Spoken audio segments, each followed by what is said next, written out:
We're here to protest the hypocrisy of Japan's child abduction policies. We're here to protest for the children who have actually been abducted to Japan outside of the United States, taken by their parents. I'm here to help people understand that this issue exists and to try to help people change the world. We're out here today protesting the abduction policies.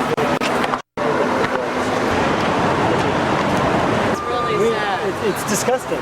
It's absurd. The little girl in the bottom corner here is my daughter. I'm a psychologist. I can tell you, both children need both parents. They need the love of their mother and their father. If your children are abducted to that country, there's nothing anybody can do. Right now, Senator Dianne Feinstein, on my particular case, has been writing letters to the State Department, Condoleezza Rice, the Department of State. I have 3 little boys that have been abducted to the Philippines. Why don't we send in some dudes with guns and Believe me, don't think that I don't entertain that thought every night, but if I go to the Philippines or if any of these guys go to Japan and try to re-abduct their children, if we're caught, we're going to go to jail for a long time, and there's nothing our State Department or our politicians can do to get us out. Yeah. If we violate the laws in a foreign country like Japan, it's serious. But believe me, sometimes you do think the risk is worth it. Well, we're not actually protesting the movie. We're protesting Japan's hypocrisy in regards to this movie.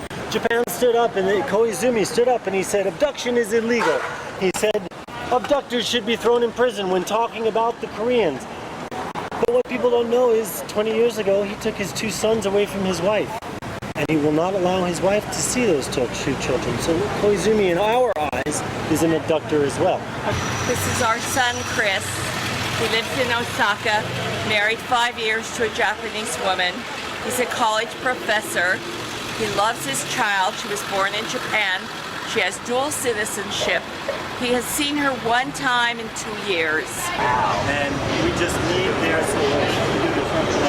The reason why they're here today is there's a movie being premiered Well, it's hard to hand out. that has to do with Japanese people being abducted to Korea. But if a parent abducts their children to Japan, they're home free. This is not something having to do with a protest of the movie, of North Korea, or of Megumi Yokota. It's to show the hypocrisy that Japan has. All I want to do is get people to know about this problem. Once people know, the people will change things. Parental abduction in Japan is legal. Joint custody is illegal.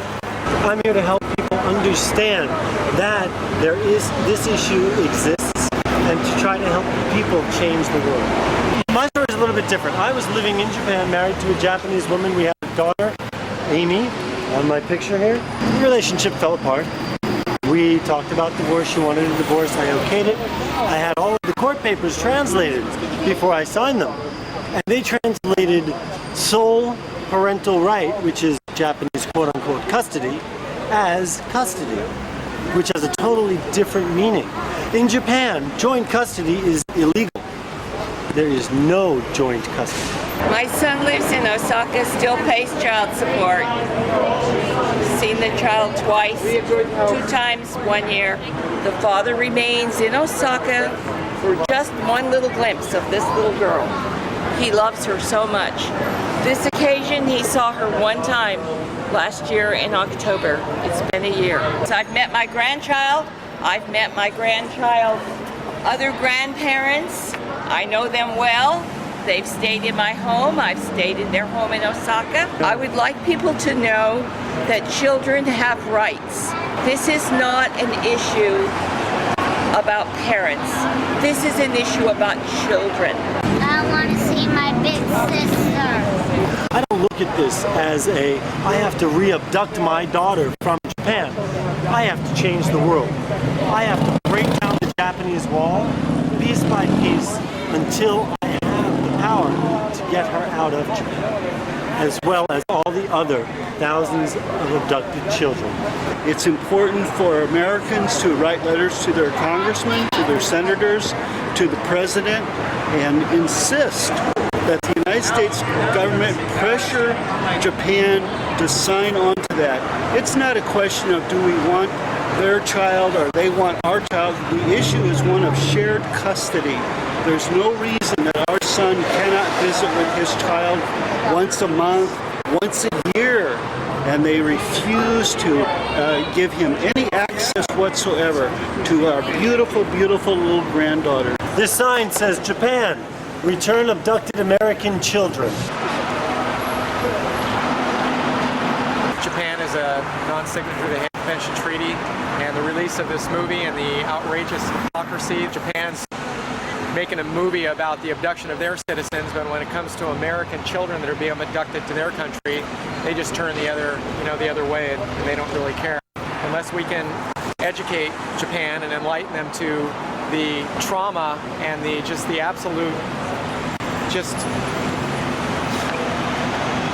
how devastating it is to not only myself as a parent, but to my extended family, we're not going to get any kind of changes.